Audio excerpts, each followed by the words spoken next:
Example 5.8. Perform the operation. Gives us negative 1.5 times 0.8 minus 0.2 times 4, all over 20 plus 2 times negative 5.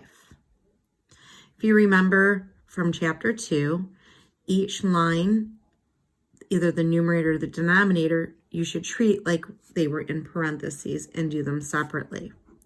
So we're going to start with the numerator. What we have is a negative 1.5 times 0.8. It's a negative times a positive, which equals a negative. So 1.5 times 0.8 equals 1.2, a negative 1.2. Then we have subtracted by 0.2 times 4. It's a positive and a positive, which equals a positive. So 0.2 times 4 is 0.8.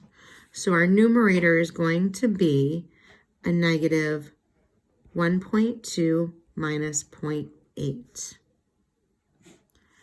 Our denominator is going to be 20 plus 2 times a negative 5.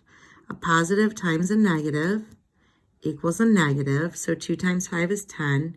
So it's going to be a negative 10. Keeping in line with our numerator and denominator separate, when you're subtracting signs, what is told to us in example 5.2 is the first number stays the same. You change the sign to a positive, and then you change the sign of the number that follows the operation.